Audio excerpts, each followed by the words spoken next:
말과 이 모든 계시대로 다윗에게 말하니라. 아멘. 네, 오늘은 구약 강의 31번째 시간입니다. 그래서 드디어 사무엘 하까지 왔습니다. 여러분이 성경을 사무엘 하까지 잘 읽고 계시는지 모르겠습니다.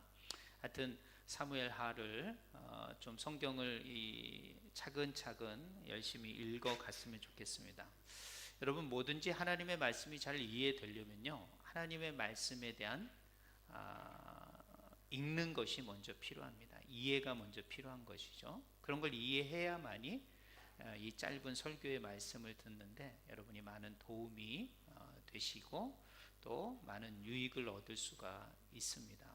그러니까 꼭 주간에 하나님의 말씀을 읽는 시간을 확보해 내셔야 됩니다. 그런 것들을 확보해 내지 않으면 계속 사실은 영적인 성장이나 성숙을 이룰 수가 없습니다, 우리의 삶에서. 그러니까 꼭 저희는 하나님의 말씀을 좀 더 많이 읽는 교회가 되었으면 좋겠습니다. 그래서 저는 우리 교회가 좀 좀 붕타우나 무인회나 저쪽 이렇게 수련회 딱 간다 그러면 그냥 하루 종일 성경만 읽는 거야. 하루 종일 앉아서 성경만 쫙 읽고 질문하고 대답받고 뭐 그런 수련회를 좀 가지면 어떨까? 괜찮죠? 김규범 집사님? 네, 우리 김규범 집사님께서 대답을 네 해주셨으니까 다른 사람은 안 가도 우리 김규범 집사님은 가시리라 생각하고 저하고 함께 가면 좋을 것 같습니다. 아무튼 성경을 좀 많이 읽는 게 중요합니다. 자, 오늘은 설교 제목이 집을 짓는 사람과 집을 지어주는 하나님이라는 말씀입니다. 오늘 본문에 보면 세 부분으로 7장을 나눌 수가 있습니다. 그리고 이 7장은 너무도 중요한 본문입니다. 사실은 다윗이 이렇게 예수 그리스도의 조상이 되고 위대한 왕이 될 수 있었던 것은 이런 하나님의 언약, 하나님의 약속인 이 사무엘하 7장이 있었기 때문에 다윗이 되었다라고 말할 수가 있습니다. 그렇기 때문에 이 사무엘하는 다윗의 언약으로 다윗에게는 너무도 중요한 본문입니다. 그리고 다윗을 이해할 수 있는 아주 결정적인 내용이 이 7장에 다 나오고 있다는 것이죠. 그래서 다윗을 이해하려면 이 다윗의 언약을 먼저 이해하는 것이 아주 중요합니다. 그래서 사무엘하는 다윗을 다루는 성경책입니다. 그렇기 때문에 이 한 사람을 다루기에는 수많은 이야기가 있지만 그 이야기 중에 저는 이 사무엘하 7장 다윗의 언약을 통하여 다윗을, 그리고 하나님이 다윗을 향하신 하나님의 놀라운 계획을 좀 이야기해 보려고 합니다. 자, 오늘 1절에 보면은 여러분이 성경을 읽으셨는데 7장 1절에 보면 궁에서 다윗이 평안히 살던 때라고 되어 있습니다. 그러니까 왕이 이제 모든 전쟁을 좀 마치고 사울로부터 왕권을 부여받고 이제 왕이 되고 궁에서 살 때입니다.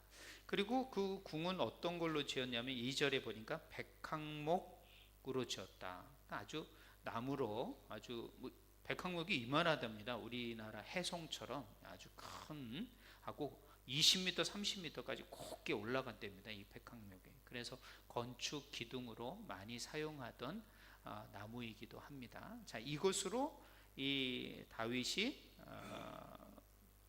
궁을 지어서 살고 있었어요. 그런데 하나님의 궤, 즉 하나님의 언약궤가 있는, 하나님이 임재한다는 그 언약궤는 휘장에 있다는 거예요. 지금으로 말하면 텐트 속에 있는 거예요. 그러니까 참 어처구니 없는 거죠.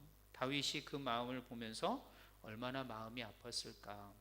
한번 그러니까 자기는 왕궁에 거하고 있는데 하나님은 저 텐트 안에서 하나님의 언약궤가 있는 것에 대해서 마음이 있는 거예요. 그러니까 하나님을 향한 이 다윗의 마음을 좀 우리가 알 수 있지 않습니까? 우리가 사실은 모두가 이런 마음을 다 갖고 있으리라고 생각을 합니다. 자, 그런데 이런 마음을 가지고 나단에게 말을 했어요. 그랬더니 3절에 보니까 이 3절이 중요합니다. 뭐라고 되냐면 이 본문을 적어놨어야 되는데, 나단이 왕께 아뢰되 여호와께서 왕과 함께 계시니 마음에 있는 모든 것을 행하소서. 한마디로 말해서 내가 하나님의 이 성전을 짓고 싶다. 왕이 생각하는 대로 다 지으십시오. 이렇게 얘기를 한 거예요. 이게 바로 다윗의 계획이었고 나단이 그것을 동조했습니다. 정말 귀한 마음이죠. 그러나 하나님은 계획이 달랐다라는 거예요. 우리가 무엇을 생각할 때 그런 마음을 생각할 수 있습니다. 우리가 오늘 언약을 생각하게 될 때 내가 뭔가 하나님 앞에 해드림으로 하나님이 뭔가 나에게 큰 복을 주시고 큰 결과를 주시겠지라고 생각할 때가 많아요. 그래서 우리가 살다 보면 우리의 계획을 앞설 때가 너무 많이 있습니다. 왜? 하나님도 좋고 나도 좋고 다 좋은 거 아닙니까? 그런데요, 하나님은 그런 계획이 아니시라는 거예요. 하나님은 그걸 원하시지 않는 거예요. 즉 하나님은 하나님의 약속을 주실 때 하나님의 출발은 주도성을 갖길 원하세요. 여러분이 하나님의 주도성을 빼앗는 순간 하나님과의 관계는 참 어려워집니다. 이것은 뭐냐면 자기가 뭔가 하나님 앞에 해드리려고 하나님의 영광과 하나님의 일을 위하여 내가 이렇게 희생하고 이렇게 수고합니다 라고 생각하는 순간 하나님의 은혜, 하나님의 주권, 하나님의 주도성을 본인이 빼앗게 되는 거예요. 근데 하나님은 그걸 원하시지 않습니다. 우리가 아무리 열심히 하는 걸 하나님이 원하신다? 천만에요. 하나님은 그렇지 않다라는 거예요. 그래서 당장 뭐라 그럽니까? 4절을 보십시오. 왕 생각대로 하십시오 이라고 선지자까지 다 한마음이 딱 됐는데 하나님께서 그 밤에 그런 얘기를 나눈 그 밤에 나단 선지자에게 딱 나타나서 뭐라고 말합니까? 그 밤에 여호와의 말씀이 나단에게 임하여 이르되. 그 밤에, 이건 뭐야? 며칠 후도 아니고 몇 년 후도 아니고 그 밤에, 즉 그들이 하나님을 위해서 열심을 품고 뭔가를 하려고 하는 그때에 나타나셨다는 거죠. 여러분, 하나님은 자신의 뜻과 뭔가 다르다 그러면 바로 나타나시고 바로 말씀해 주십니다.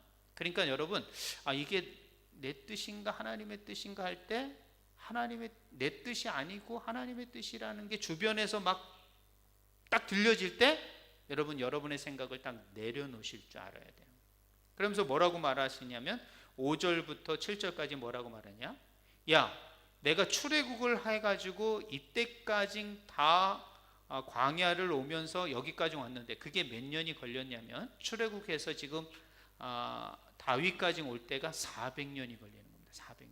그러니까 400년 동안 하나님은 성전 없이 텐트 안에서 하나님의 임재의 상징인 언약궤와 함께 하셨단 말이죠. 400년 동안. 400년 동안 내가 이렇게 하면서 뭐라고 말하냐면, 이 내용을 정리하면 내가 누구한테 집 지어달라고 그런 적이 있느냐? 이 말을 하는 거예요. 누구한테 내가 집 지어달라고 한 적이 있느냐? 내 집을 지어달라고 한 적이 있느냐?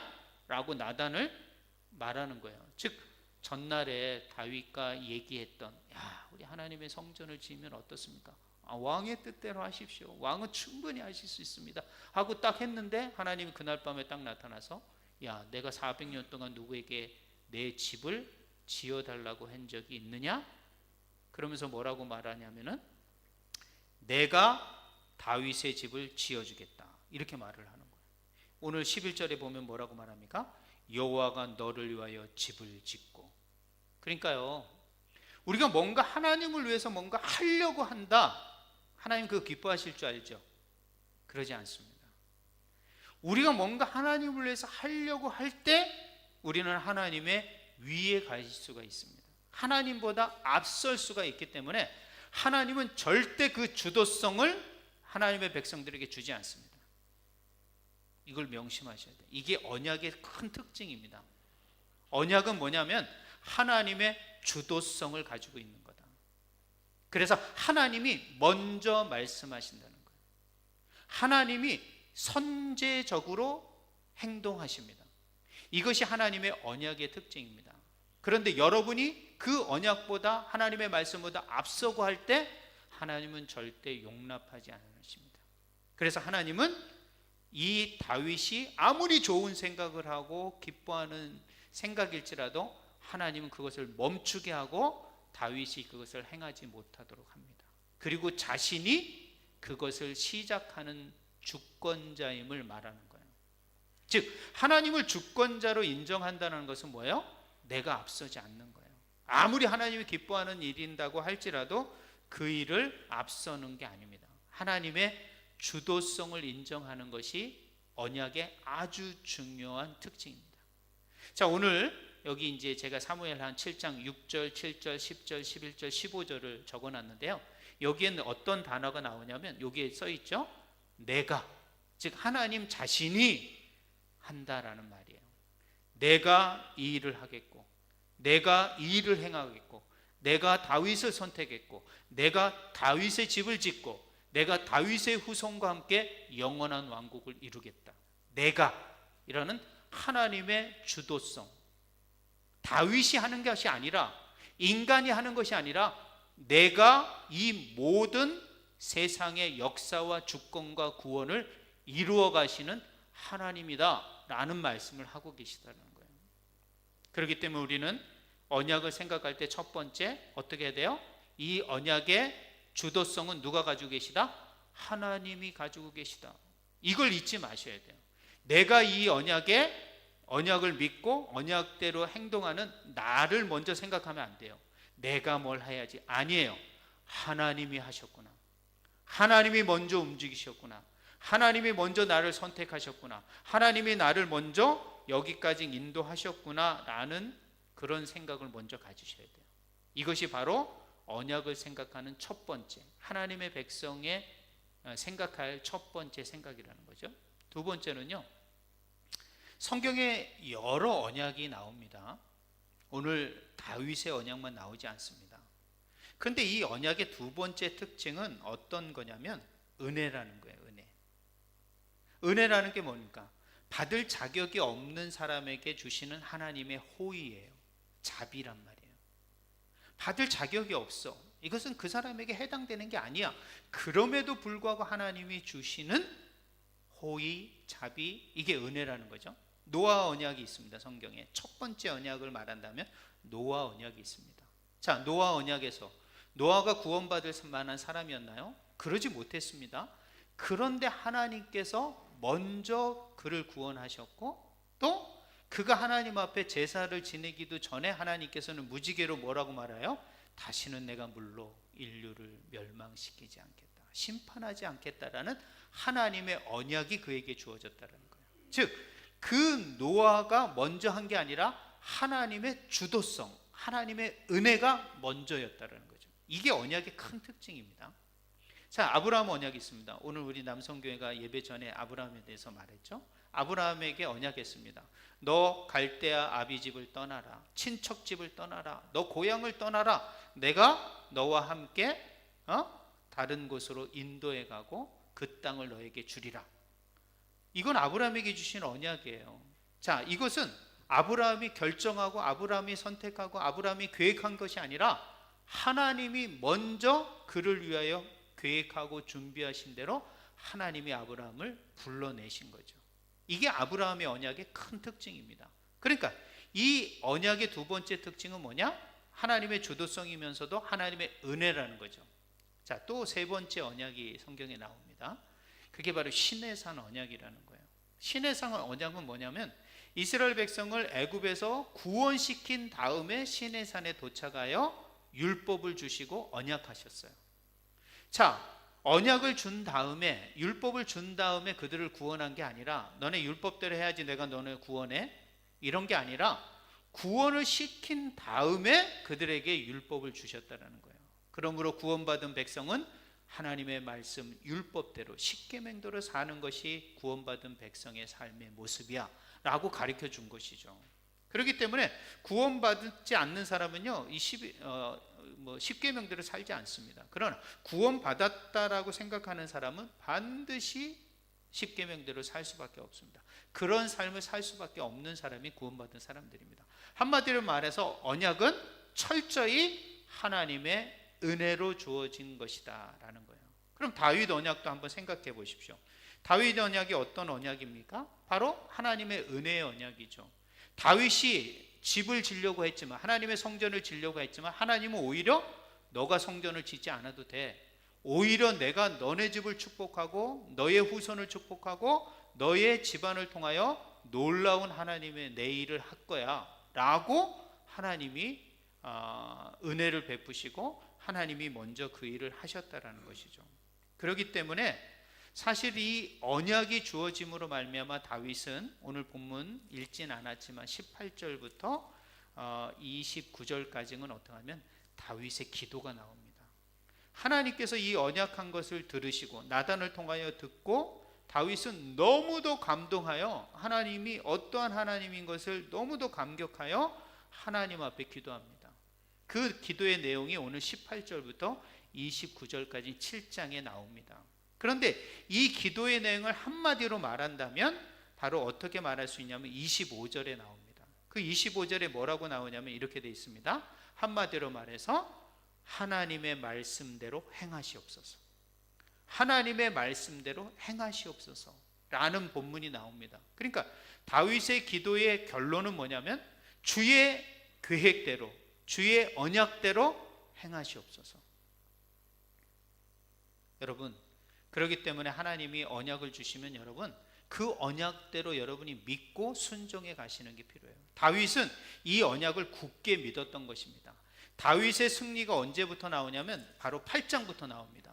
자, 뭐냐면은 이 언약을 믿고 살아가는 순간 다윗은 승리할 수 있었고 놀라운 역사를 이룰 수가 있는 사람이 될 수가 있었습니다. 그렇기 때문에 다윗의 모든 삶은 어떻게 합니까? 이 언약을 붙들고 가는 삶이었음을 우리는 알 수 있습니다. 그러면 이 언약의 내용이 뭘까? 다윗의 언약에서 멈추면 안 되죠.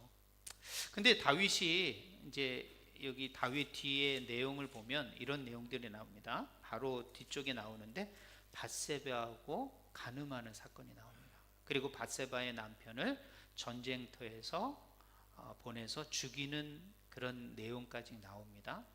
그런데 이렇게 밧세바하고 간음하고 이렇게 살인까지 한 다윗을 하나님께서 다시 회복시키시고 다시 왕으로 사용할 수 있는 것은 뭐냐? 바로 이 언약 때문이라는 거예요. 다윗은 그런 죄 가운데도 하나님 앞에 다시 한번 회개하고 용서를 구할 수 있었던 이유는 뭐예요? 바로 이 언약을 붙들고 있었기 때문이라는 거예요. 이 다윗의 언약을 붙들고 있었기 때문에 하나님은 그를 또 용서하고 회복할 수 있었고, 다윗은 이 언약을 붙들었기 때문에 하나님께서 영원히 자신을 버리지 않을 것이라는 걸 믿고 다시 하나님 앞에 나와 회개하고 회복할 수 있었다는 것이죠. 그렇기 때문에 언약을 붙든다는 것은 너무도 중요한 것입니다. 그리고 하나님은 이 언약 때문, 언약에 근거하여 사람을 상대하고 있다는 것을 우리는 알 수가 있습니다. 그리고 또 하나, 압살롬의 반역에 의해서, 자기 아들의 반역에 의해서 이 왕궁을 쫓겨나게 됩니다. 그 쫓겨나면서도 반드시 하나님께서 이 모든 것을 다시 회복해 주실 것이라는 믿음을 가지고 그 왕궁을 떠납니다.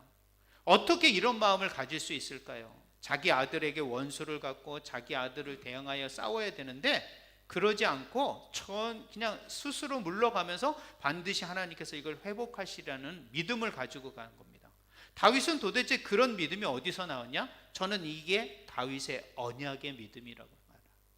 그러니까 언약을 붙드는 믿음은 내가 다시 실패하더라도, 내가 좌절의 자리에 있을지라도 반드시 하나님께서는 그것을 다시 회복시켜 주실 것이라는 그 약속의 말씀을 붙드는 믿음이 바로 언약을 붙드는 믿음이라는 거죠.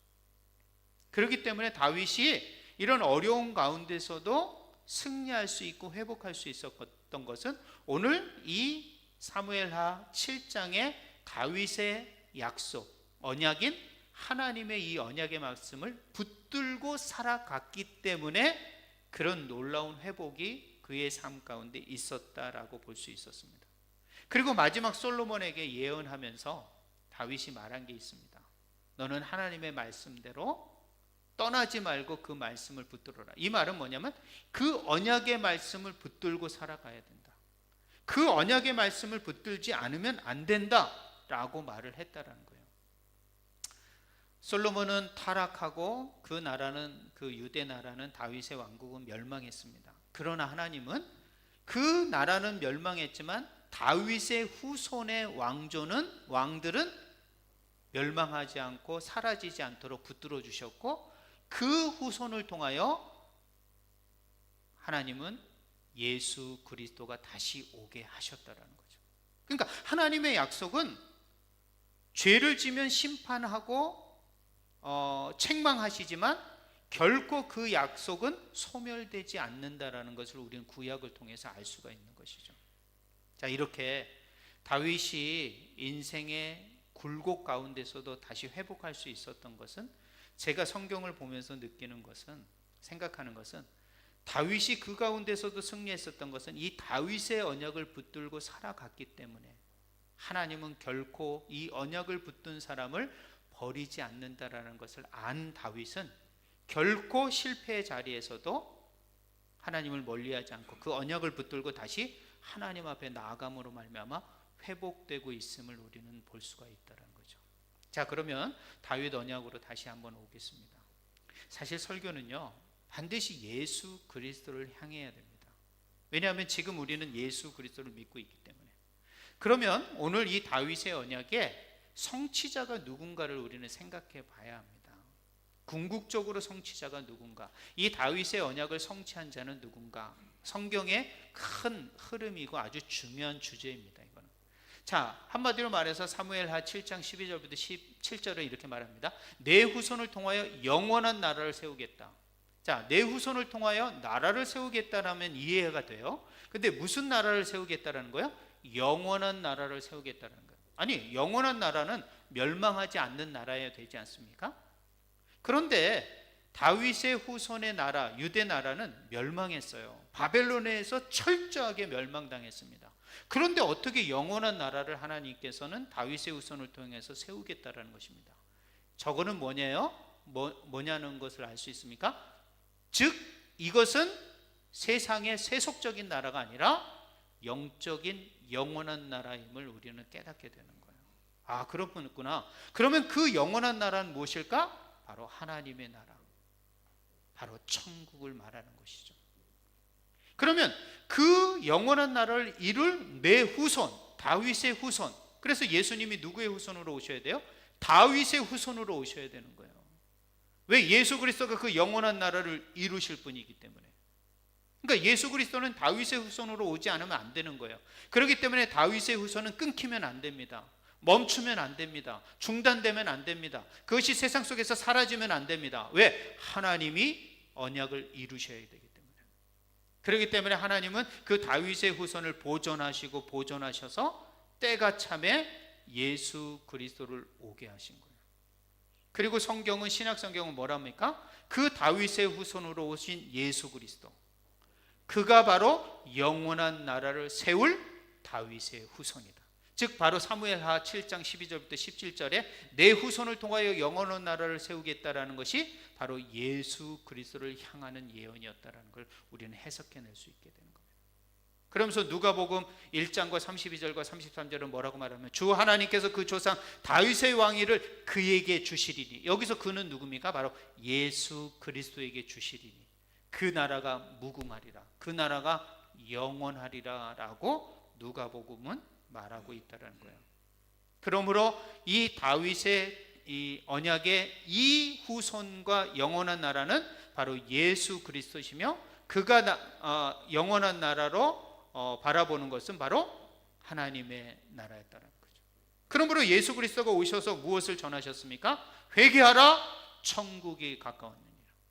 회개하라, 하나님의 나라가 가까웠느니라. 즉 하나님의 나라를 선포하게 되는 것이죠. 영원한 하나님의 나라를 선포함으로 말미암아 다윗에게 언약한 그 영원한 나라를 예수 그리스도로 말미암아 세우시게 되었다라는 것이죠. 그러므로 다윗에게 말한 오늘 언약은 누구를 향하고 있는 거예요? 예수 그리스도에게 향하고 있다는 거예요. 그러므로 우리가 예수 그리스도를 믿는다는 것은 무엇을 믿는 거예요? 다윗의 언약의 성취자인 예수 그리스도를 믿는 것이고, 그것은 다윗의 언약을 우리는 믿고 있는 것과 같은 것이라는 거죠. 그러므로 예수 그리스도를 붙든다는 것은 무엇을 의미하는 겁니까? 언약을 붙들고 있다는 거예요. 예수 그리스도는 그 언약의 성취자로 오셨기 때문에 예수 그리스도를 믿는다는 것은 그 언약을 붙들고 하나님의 약속을 붙들고 살아가는 삶을 말하고 있는 거예요.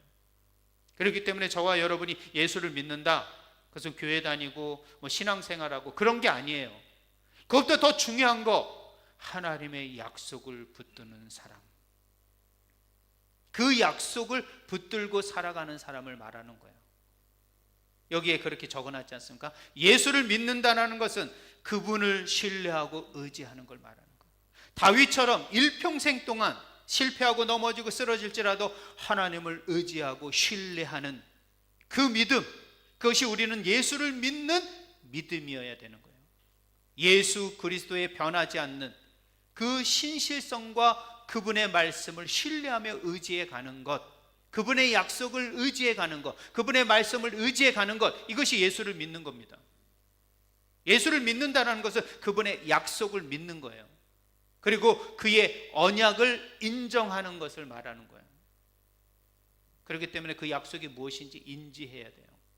사실 여러분, 하나님께서 여러분에게 무거운 머리를 이렇게 위에다가 올려둔 거는, 이 무거운 건 사실 맨 밑에 있어야 돼요. 그렇지 않습니까? 이 무거운 이 돌덩어리를. 근데 여기 안 두시고 여기에 들고 다니게 하시잖아요. 얼마나 무거워요. 그죠?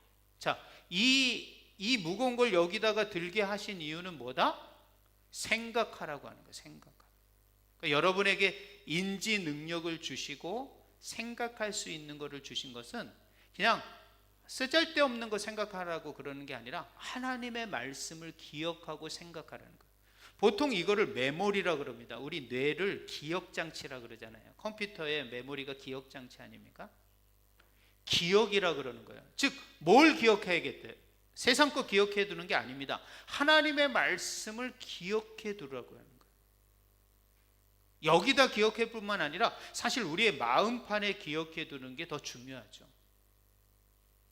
그렇기 때문에 여러분, 머리로 하나님의 말씀을 기억하고 공부하는 게 필요합니다. 그래서 저는 교회에서 하나님의 말씀을 공부하는 기관이라고 생각해요. 교회는 어떤 교제하거나 어떤 동아리 활동이나 어떤 그런 곳이 아닙니다. 교회는 하나님의 말씀에 올인하는 기관, 그리고 그 말씀대로 결단하고 기억해내서 세상 속에서 그렇게 살아내는 사람들, 저는 그게 성도라고 생각을 합니다. 그리고 다른 사람들과는 다른 사람들이죠. 구별된 사람들, 특별한 사람들이죠. 다른 사람들하고는 다른 사람들이죠. 그런 사람이 진짜 하나님의 사람들이고 성도들입니다. 세상 사람들과 똑같이 살아간다는 것 좋은 거 아닙니다. 내가 그리스도 아니라는 것을 증거해내는 겁니다. 절대 그렇게 살아가지 마십시오. 옷 입는 거나 말하는 거나 먹는 거나 행동하는 거나 달라야 됩니다. 그래서 저는 사실 알지 않습니까? 저는 흰 와이셔츠에 이 양복만 입고 다닙니다. 이 양복 하나입니다. 저는 진짜 이거 하나만 입고 다닙니다. 요즘은 이게 하도 헤어나서 죄송한 얘기지만 뒤에 궁뎅이가 빵꾸가 났습니다. 하도 이렇게 돼서. 그래가지고 이거를 떡미 그 옷수선 집에 가서 한 두세 번 메꿨어요. 막 떼웠는데 떼워도 찢어지더라고. 그래가지고 그냥 하나 더 샀습니다. 같은 색으로 삽니다. 여러분이 모르지만 하나는 아닙니다.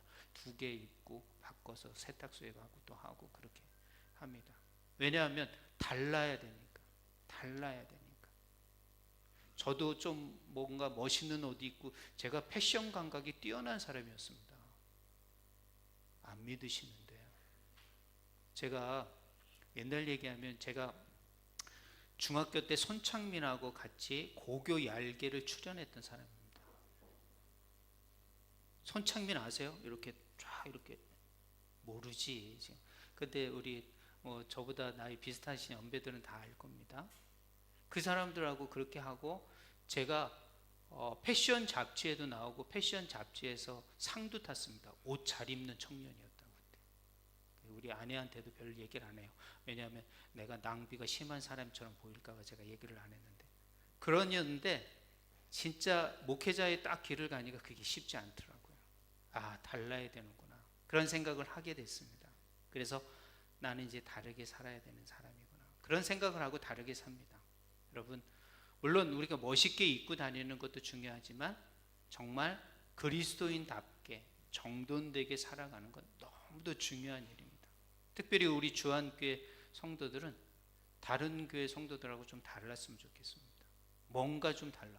아니면 그냥 미련하게 착하든지, 아니면 뭔가 주한교회에 나온 어떤 특징이 있었으면 좋겠습니다. 오늘따라 왜 곁길로 나가지?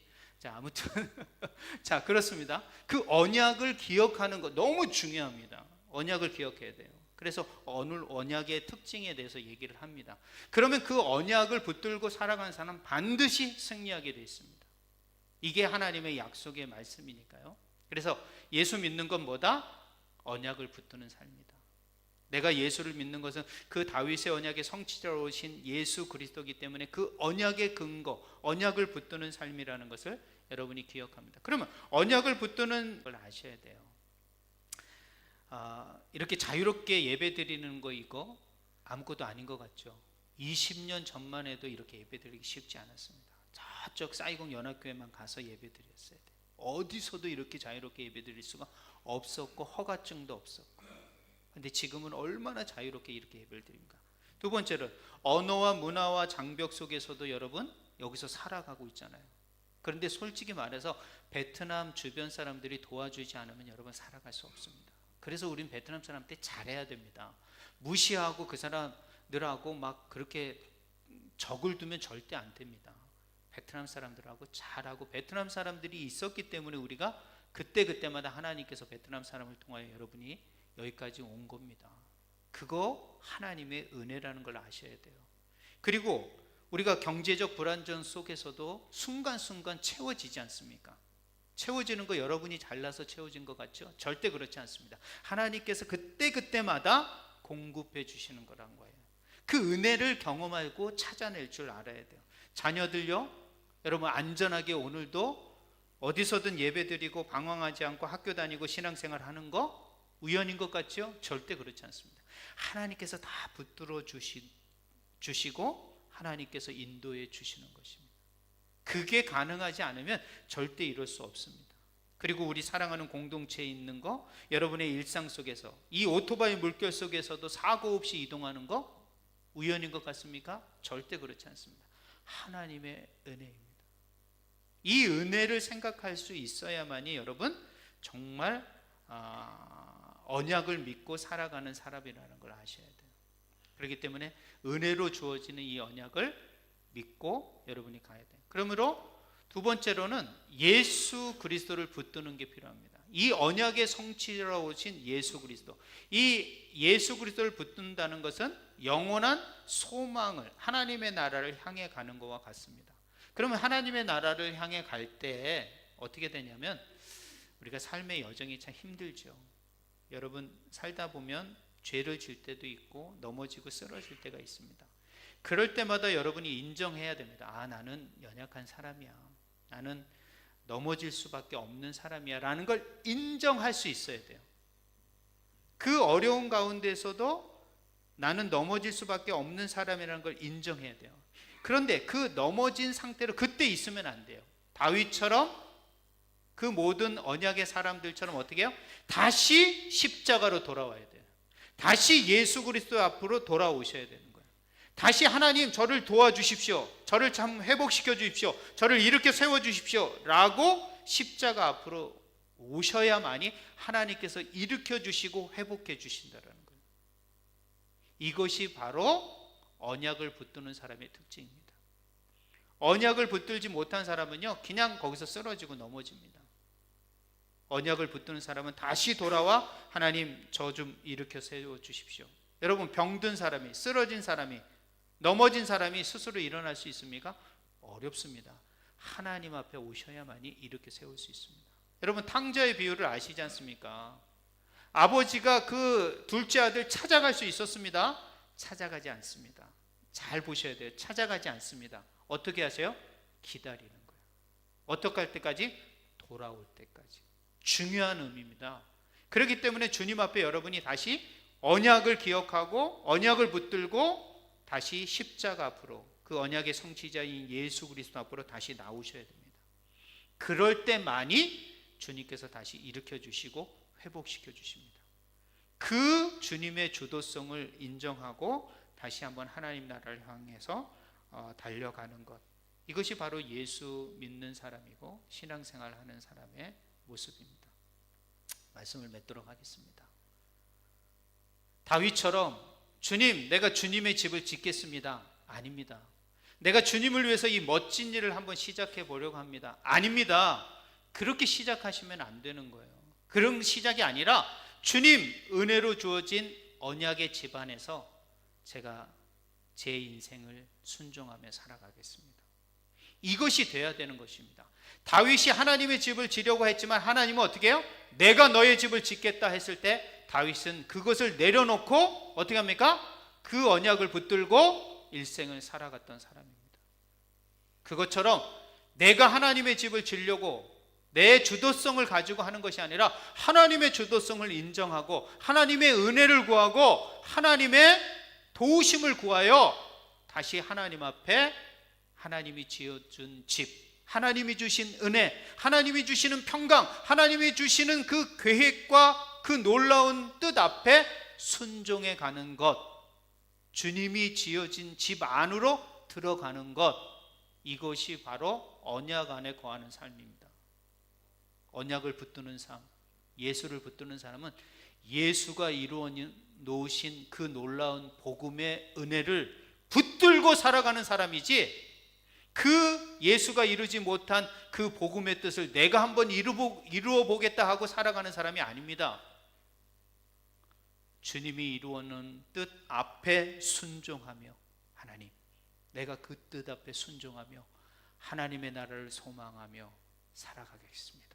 이것이 바로 언약 안에 거하는 삶의 모습이라는 것입니다. 다윗이 그랬습니다. 무엇이든지 할 수 있었습니다.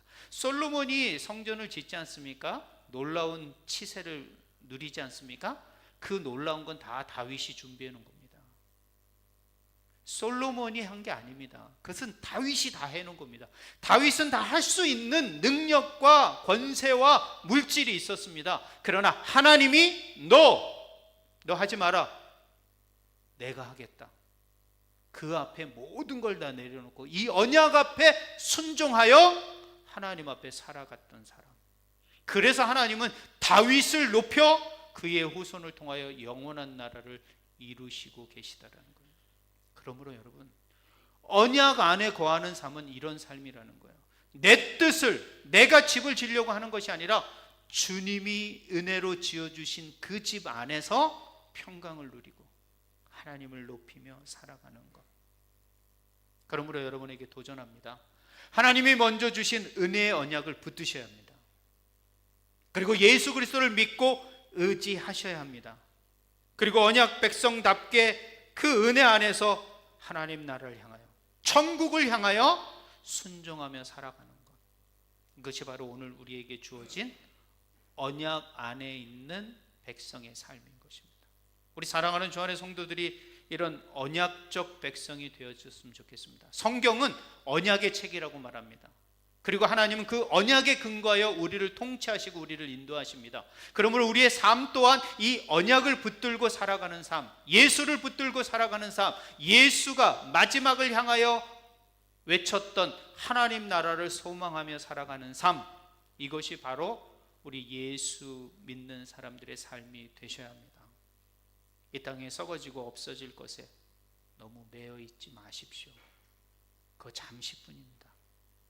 그것에 에너지 100% 쏟지 마시고 제발 영적이고 영원한 하나님 나라를 위한 투자와 준비를 인생 속에서 하셔야 됩니다. 여러분, 노년 연금이나 은퇴하고 살려고 많이 준비들 하시죠? 그건 이 땅의 것이지 않습니까? 그거 준비하듯이 영원한 하나님의 나라를 위하여 무엇을 준비하고 계시냐는 거예요. 그것은 바로 언약을 붙드는 삶. 다시 한번 주님을 위해서 무엇을 시도하려는 게 아니라 주님이 주신 그 은혜 앞에서, 그 언약 앞에서 그 언약을 붙들고 순종하는 그런 삶을 살아가는 언약적 백성이 되는 우리 주 안의 모든 성도들이 되시길 주님의 이름으로 부탁드립니다. 기도하시겠습니다. 하나님 감사합니다. 오늘도 우리 사랑하는 주 안의 성도들이 주의 말씀 앞에 머리와 마음을 내어놓습니다. 하나님 함께하여 주시고 오늘 다윗의 언약을 통하여 그 모든 언약의 주도권은 하나님이 가지고 계시며 하나님께서 그 언약을 통하여 다윗을 인도하셨고 그 다윗의 언약의 성취자로 이 땅에 모든 인류를 향하신 예수 그리스도를 보내주셨습니다. 이제는 예수 그리스도가 제시하신 그 천국 언약을 붙들고 하나님 이 땅을 살아가는 언약적 백성이 되게 하여 주시옵소서. 내가 무엇을 지으려고 내가 무엇을 시도하려는 것이 아니라 하나님의 은혜 앞에 하나님이 지어놓은 놀라운 이 복음 앞에 순종하며 복음을 땅끝까지 증거해낼 수 있는 그런 삶을 살아낼 수 있는 그런 언약적 백성의 삶을 살아갈 수 있는 우리 주 안의 성도들이 되게 하여 주시옵소서. 힘들고 어려울 때마다 실패하고 좌절할 때마다 언약을 붙들게 하여 주십시오. 언약을 기억하게 하여 주시옵소서. 예수 그리스도를 바라보게 하여 주시옵소서. 그럼 반드시 주님께서 우리를 회복시키시고 우리를 다시 한번 힘주시고 다시 한번 인도해 주실 것입니다. 그리고 다시 한번 새 힘과 새 능력을 얻고 하나님 나라 천국을 향하여 소망하며 살아가는 한 주간이 되게 하여 주시옵소서. 이런 언약적 백성으로 일주일 동안도 승리할 수 있도록 하나님의 성령께서 우리 모든 주의 백성들 가운데 충만하게 역사하여 주셔서 하나님 함께하여 주시고 다시 다음 주에도 승리한 모습을 가지고 주님 앞에 감사하며 영광 돌릴 수 있는 예배가 될 수 있도록 인도하여 주시옵소서. 저희 교회가 연약하지만 다시 한번 주의 은혜를 구합니다. 하나님 함께하여 주시어서 언약적 백성다운 공동체를 이루어갈 수 있는 저희 교회가 될 수 있도록 주장하여 주시옵소서. 함께하여 주심을 감사드리고 주님 앞에 결단하는 모든 심령들마다 주의 큰 은혜가 임하기를 소망드리오며 다시 오실 예수님의 이름 받들어 간절히 기도드렸사옵나이다. 아멘. 네, 오늘 찬송가 370